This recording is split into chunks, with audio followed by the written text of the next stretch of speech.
Well, good morning. It is Michael Costello and Eric Fritz. we are the Morning Burrito. Thank you for joining us today. Can you believe it? It is December, man. It's December, and what week is this? It's the first week of Christmas season. First week of Christmas season. That's the way I look at it. At least. Well, are you done shopping? No. Yeah. Not okay. even close. All right, I'm not either. So tell me. You had Thanksgiving last week. Tell me about it was Thanksgiving. Awesome. The Expando pants actually work. That's Can you believe great. that? It was great. Yeah, we cooked our turkey, and it was. I won't tell you how big it was. It was 39.4 pounds. Our turkey. We grew our own turkeys, and so this was one that we had, and it was like we had to cut it in like 3 pieces just to get it in our ovens. But anyway, it was good. Turned out good. That's a lot of turkey for your family. Yeah, we're gonna eat it for Christmas, Easter, next Thanksgiving. It's gonna be around a while. It's just sitting in the freezer. Yep. Well, we had a good time as well. Shared some time with our friends, and it was good. It was really nice to be with friends for 7.5, 8 hours, something like that. Good. So, what'd you do this weekend?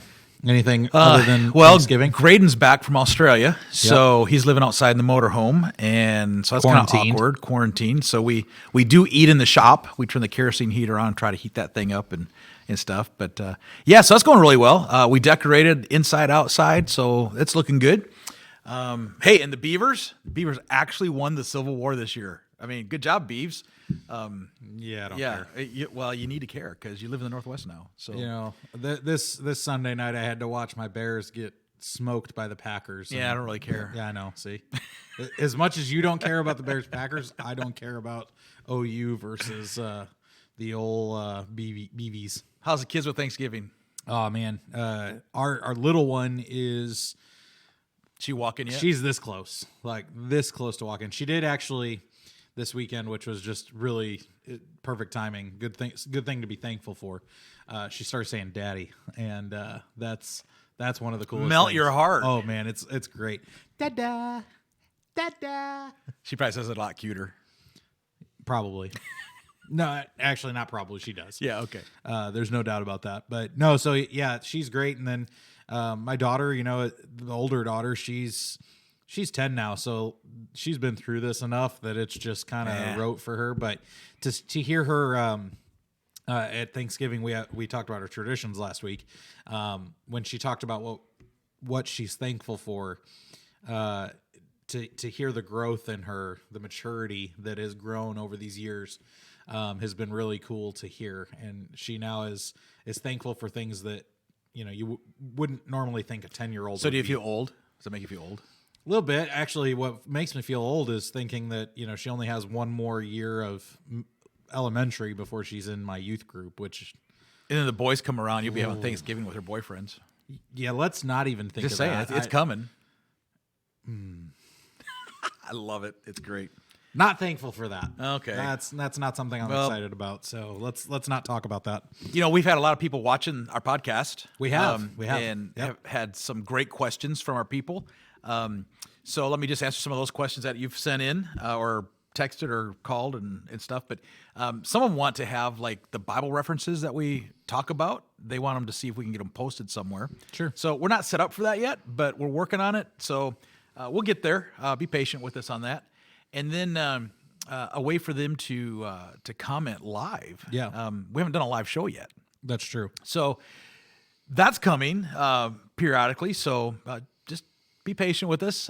Keep sending your ideas. Call us. Let us know your ideas because we do value your input. So it's been really good. Yeah. And once we get past the Christmas season, I think you'll see some things, some new things for the new year that we'll get rolling with for sure. We're still learning as we go here. This is new for us. So Well, today we are going to, as we promised last week, we are going to talk about the word hope. And I was lucky to be able to preach about this at our church. You did this last Sunday, and I didn't realize how hard this word is to really unpack. Because we live in a time, and we'll get to this more. We'll unpack this thought later, but we live in a world that there is a lot of hopelessness, and it was kind of a heavy topic. It was a lot heavier than I had initially intended it for for it to be as I wrote my sermon. So let's start today. Let's talk about some things. Let's go back to your childhood days. Let's get in the time machine from Back to the Future, and let's go back to 1920. Stop already. Just kidding. Oh, ouch. Let's go back to Michigan, to the Great White North, as we called it in Illinois, and let's talk about your childhood. What was something that you wrote Santa about? You were so excited. You told your parents, this is what I want for Christmas, and you got it. Really, you're going to take me back to Santa's lap? That's what you're going to do? Let's do this. Santa's lap. So I don't know. I think as a kid, I don't remember a whole lot about Santa's lap, except for I was terrified. So one hope was I'd live through the experience and get the candy cane. Those two things. But yeah, I think any kid that sits on Santa's lap, you're full of hope, right? I mean, Santa always asks you, hey, what do you want for Christmas? And your hope is just whatever you tell him, and then you just wait in anticipating, and hopefully it's going to show up underneath your tree. Right. So hope. So I think we have, in my childhood, the idea of hope coming from like the Sears catalog. Do you have those? Do you remember those? Yeah, the wish list. Yeah, the wish list. Yeah, and I never did the wish book stuff, but the Sears catalog, I'd go through it and I'd like bend the corner of the page over. Oh yeah. So then I'd give it to Mom because Mom was the softie. Dad, he's the dollar guy, but Mom's the softie. So the more pages I'd turn, I was hopeful I'd get what I want on that page. Some of them. And being the only child, I thought I had a pretty good, way to get at least something that I wanted. Spoiled. So I had hope in the Sears catalog was going to really come through for me. But more than that, I think layaway. Do you folks ever do anything on layaway? Do you even know what layaway is? I do. Do they still have layaway? I wonder. I don't even know. So. Walmart does. Walmart does? Yeah. You go to the customer service thing in the back. Oh, so like layaway, my mom, she'd always, we'd go shopping, and we'd always have to go through the layaway counter, which, yeah, you're right, it's in the back of the store in some creepy little hole somewhere, and then you've got the scary worker behind the desk who just fits that, almost Grinch type of thing, and Mom, she's making these payments, right, for something that she has on layaway, which the concept for me was explaining it to you. They'll keep it, they'll hold it, it's already yours, you have to pay for it before they give it to you, but I didn't know what it was. So is it something that's for me? So I always wanted to go to the store with her in hopes that I'd be able to catch some clue maybe of what I'd be getting for Christmas. That never worked out for me that way. But I was excited for layaway and stuff. But I remember I was probably in elementary school at the time, but I remember asking my mom and dad. I'd always had like hand-me-down bikes or not so nice bikes or whatever. And I remember asking my parents, Mom, Dad, I want a new bike for Christmas. I want a bike. Ooh, the bike, yeah. And I remember under the Christmas tree was the red and white Huffy. And it's the one that, I'll tell this story some other day, but where it got stolen at the public pool. But the brand new Huffy was there with the big old mountain bike tires, and oh man, it was awesome.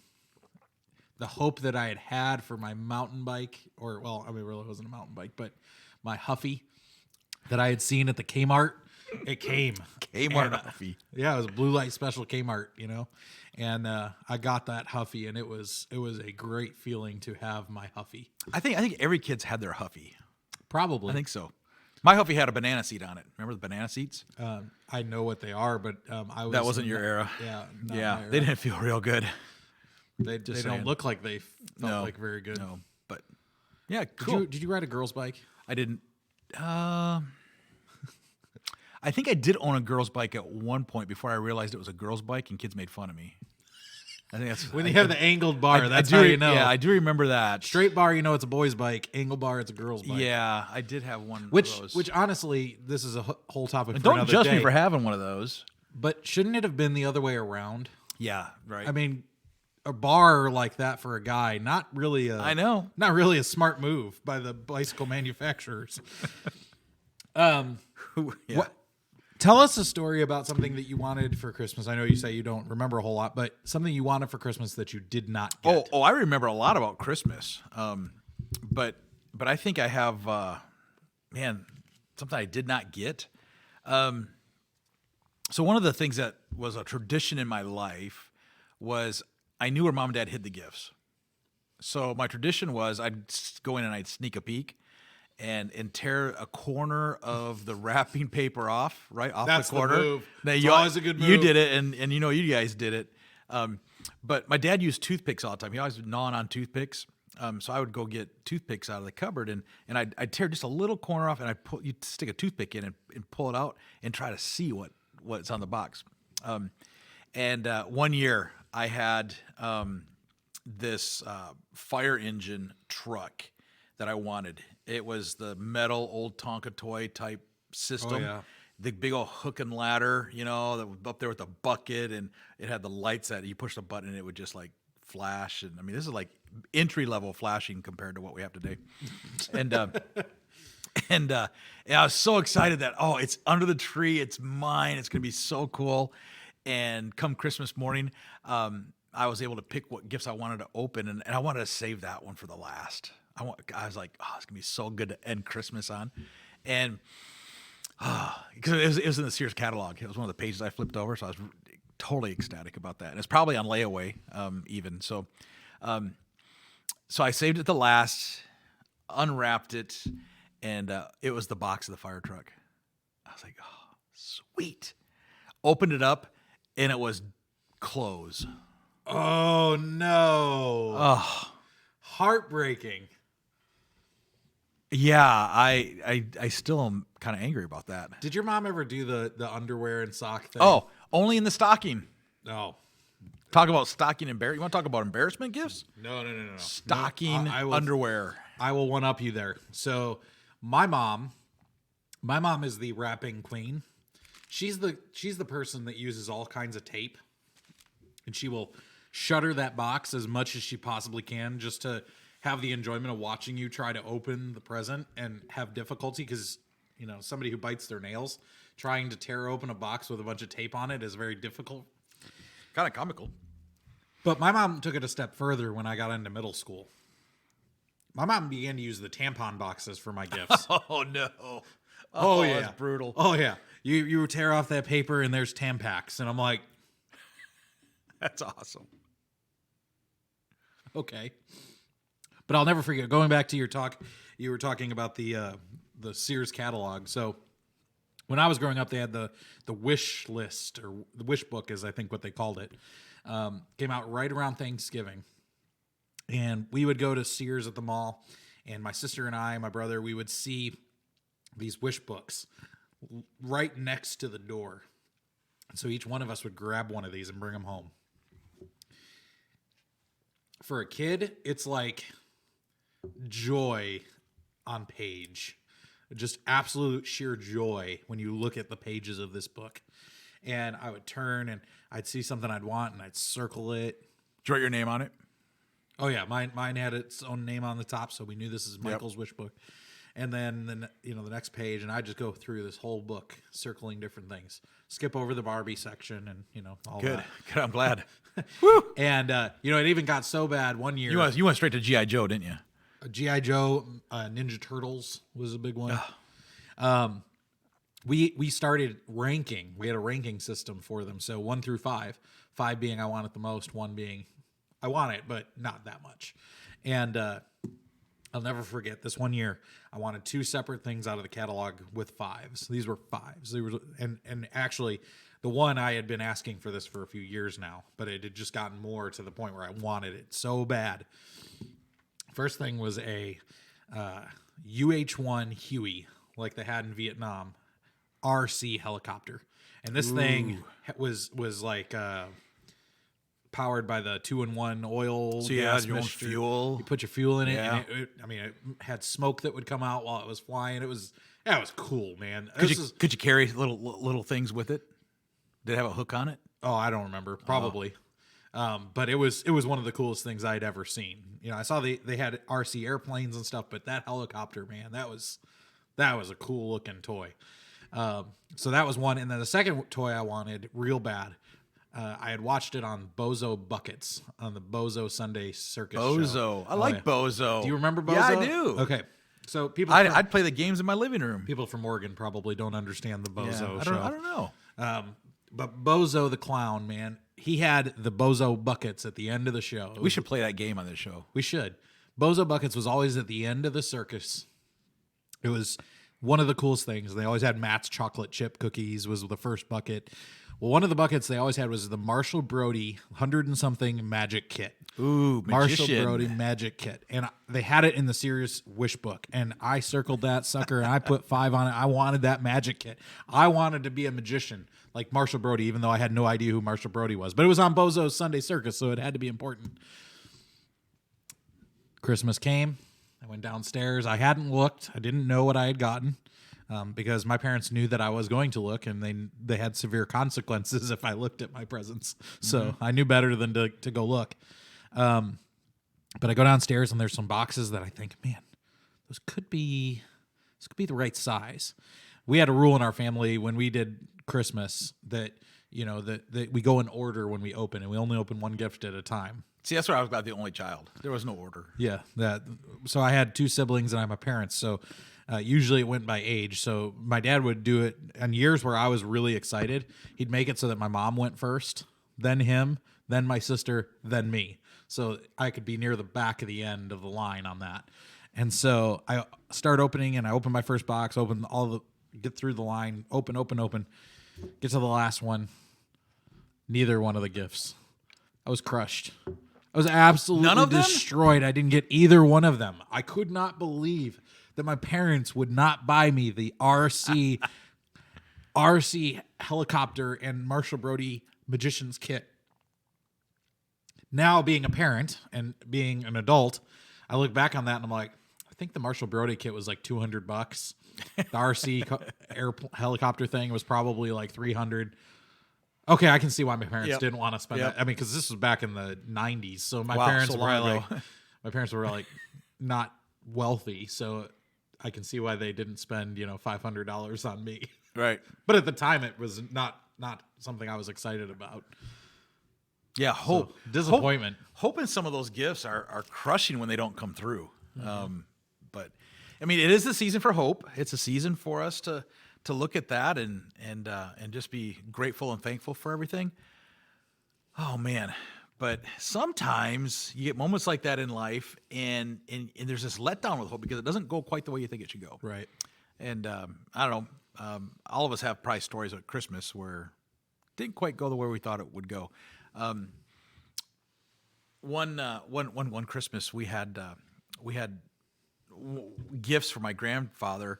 Was tradition was chocolate covered maraschino cherries. Mm-hmm. You get the little boxes, and there's like, I don't know. My dad loved those. Oh man, you like down those. They melt just looking at them, right? Gross. Oh, they're awesome. So one year we got those for my grandfather. That was like my gift, right? It was my gift, and you didn't pay for it though, did you? No, of course not. Mom and Dad always paid for it, right?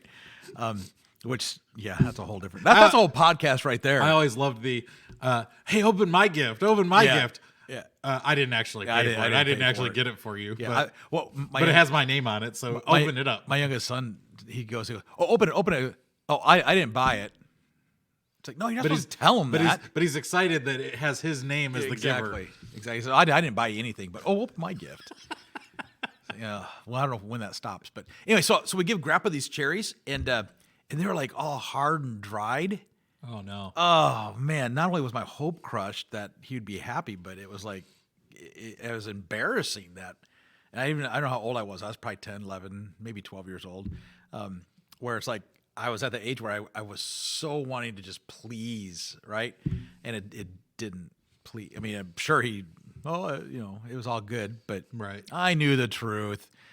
Sometimes hope, I think people kind of lie about, right? And you look at hope and go like, yeah, I was hopeful you'd like it, but I can tell you're lying. So what do? They re-gift it, right? I remember I crushed my grandmother's hopes, or crushed her spirit, maybe is a better way of putting it. Yeah.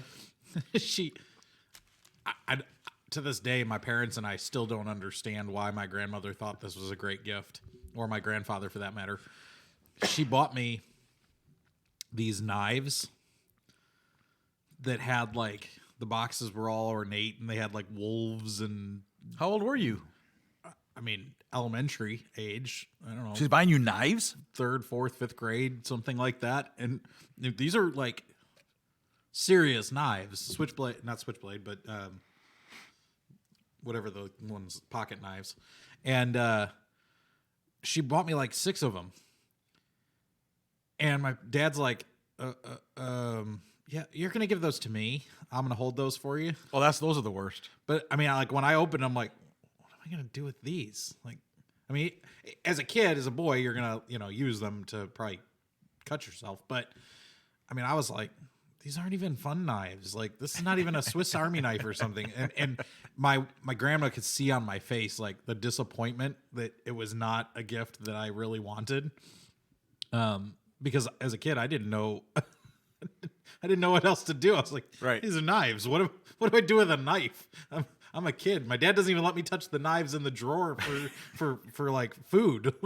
Didn't go the way she wanted it to go. No, and my dad's like, your grandmother should have asked us what to get you instead of just buying you knives. Well, what about those gifts that come with the need for batteries? And there's no batteries on Christmas morning. My parents were real good about that. Although my dad's kind of like me now, or at least I'm like my dad maybe. I don't intentionally buy my kids anything that makes noise. My mom is the one who buys stuff for my kids that make noise. So I get why my dad would, I forgot batteries.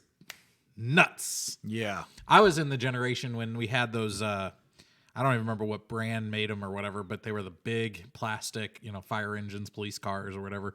They'd have the 3 buttons on the side and they would make all kinds of noise. Mm-hmm. They always had batteries in them to start, right?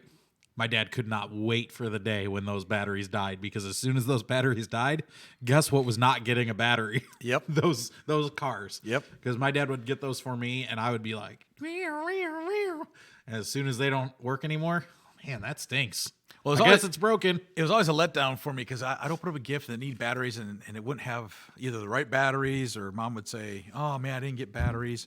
And then those were the days where you would go out the next day to return the gifts that you didn't want.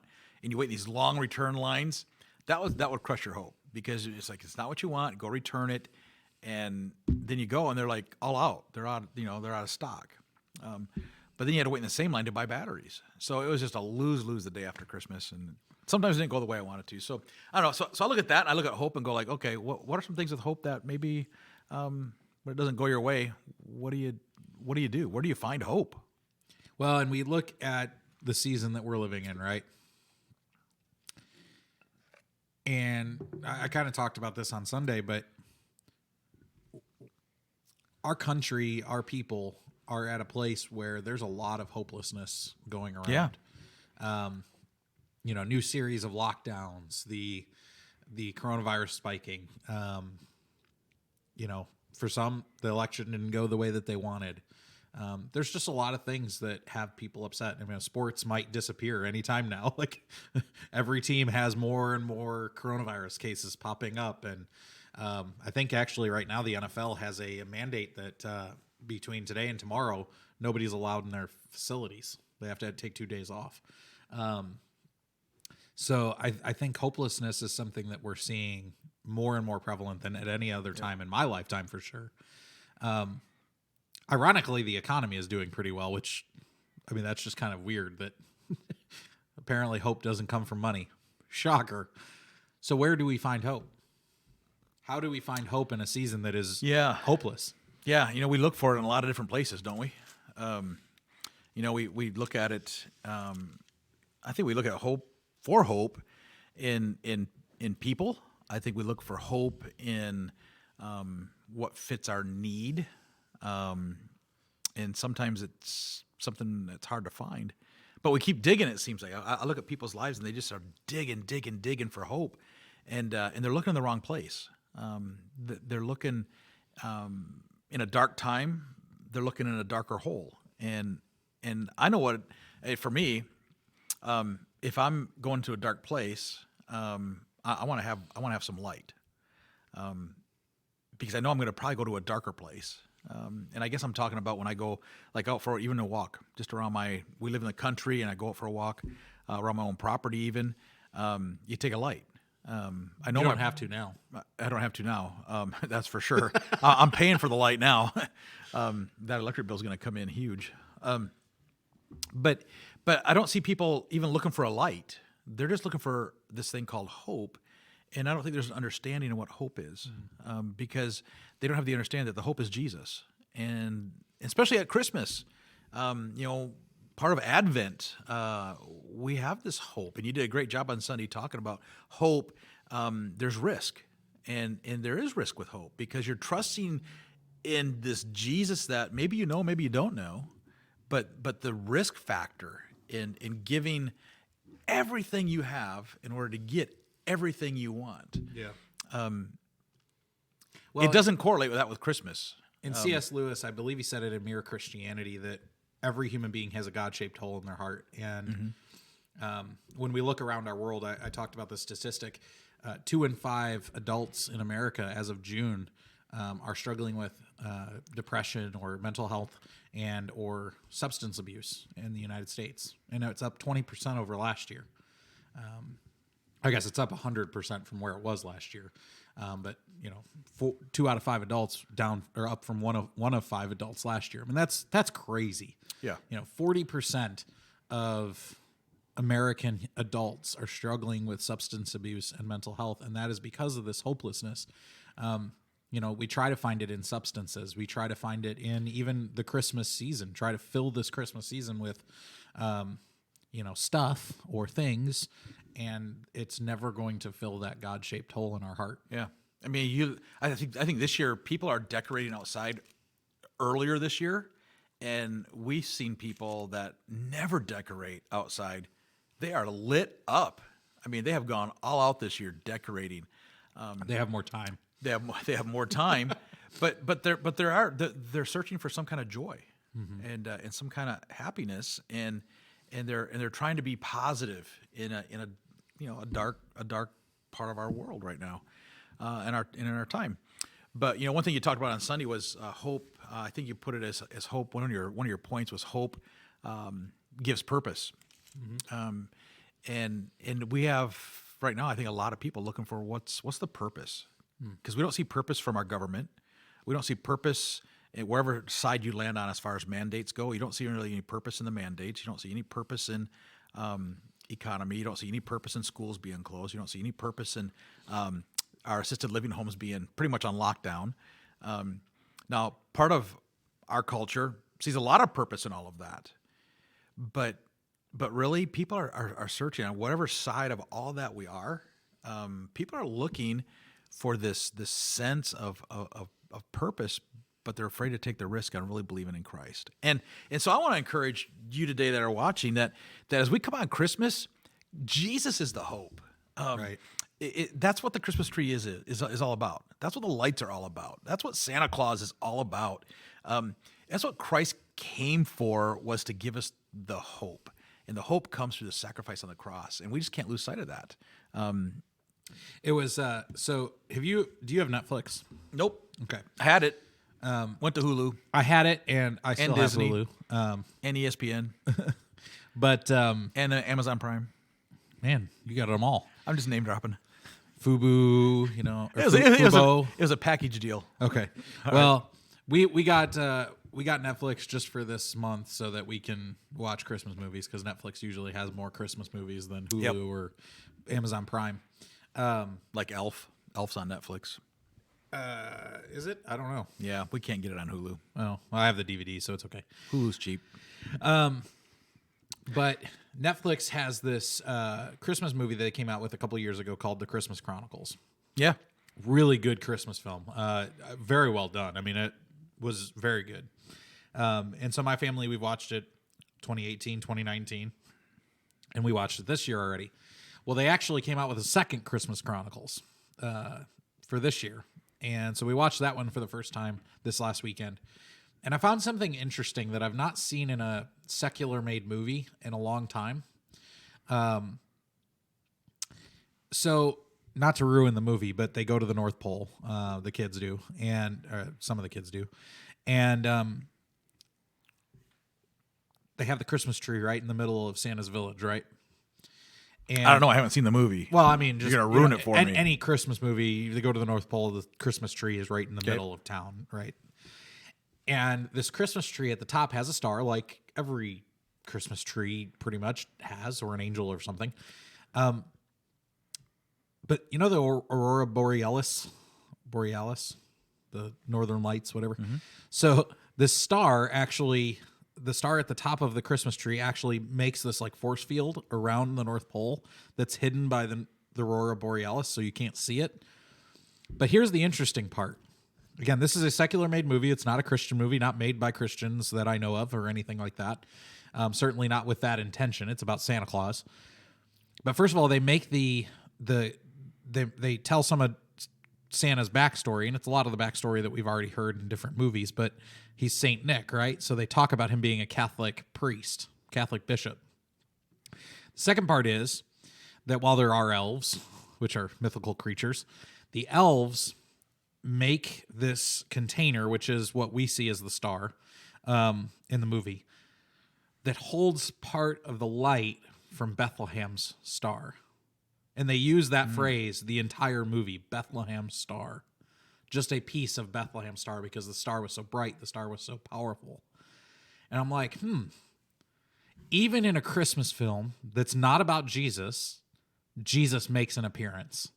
Because everybody knows what the Bethlehem star is. It's Jesus' star. And that star is that powerful that it powers the entirety of Santa's village. It allows the magic, as they call it, of Christmas to actually happen. Don't tell us the rest. But that's just you'll find that out in the first 5 minutes of the movie. But that's a really cool thing. And I sat there and I told my wife, it's amazing that we've come to this point where people are so desperate for hope. They're so desperate for a message of hope that even in this Christmas Chronicles silly movie on Netflix that has had a lot of issues, a lot of controversy with the church recently with some of their choices of movies, this movie at this time couldn't be more needed because it really does talk about the power of Jesus. So what you need to do is you need to reach out and grab that power. And that's when you get the hope. Mm-hmm. So today, hey, we're glad you tuned in. We're glad you're here with us. And thanks for being part of the Morning Burrito. And man, I hope that you'll grab a hold of Christ this Christmas. Don't look at what's underneath the tree, but look what's in your heart. And maybe you'll be able to glimmer a little bit of Christ, the hope here at Christmas, because it'll rock your world. It'll change your life. It'll be a transformation like you wouldn't believe. So, Eric, why don't you tell our listeners and our viewers, what are we talking about next week? Next week. Well, I thought we'd go back to be a little bit mysterious about Christmas. Oh, okay. Talk about we talking about aliens at Christmas? Well, we could we could throw that in there. It could be part of it. I mean, they like the aliens. They really did. They did. But the mysteries surrounding Christmas. There's some mystery to Christmas. There's mystery to hope that we talk about. Sure. We're going to be talking about faith this Sunday.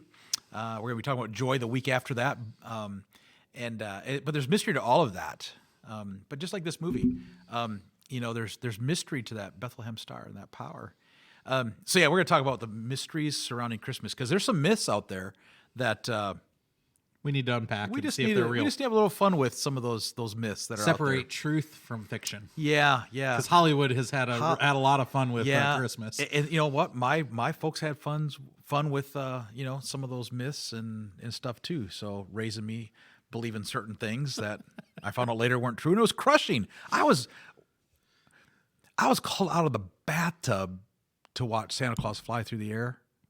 I'll leave you hang on that story and tell you the rest later. But it was embarrassing. Well, now they have the app and stuff, so we'll talk about that too. Oh, true. Well, thank you guys for being a part, and remember you can catch us Spotify, iTunes, Google Play, Anchor.fm. I mean, there's all kinds of ways you can get a hold of our podcast audio-wise. We are available on YouTube now, so that's awesome. Yep. Again, not live, but it will be there on YouTube after the fact. And then we're, of course, available on Facebook at 10 a.m. every Tuesday. And we look forward to spending some time with you guys. Yeah, and if you're listening or watching by Spotify, it does start a little bit late. We've noticed. So yeah, it takes a minute to set, but by the time we've started the show, it should be there. All right, shortly after. And if you're not part of a church, man, get part of a church. Celebrate Christmas, no matter what state you're in, no matter what the lockdown or the mandates are. Do not miss the hope of Christmas that you can find in Christ. Grab a hold of it. Jump in church. Be active. If not, Herm Naz, we're live 10:30 Sunday mornings. Always check it out. All right. Thank you guys. Have a good day.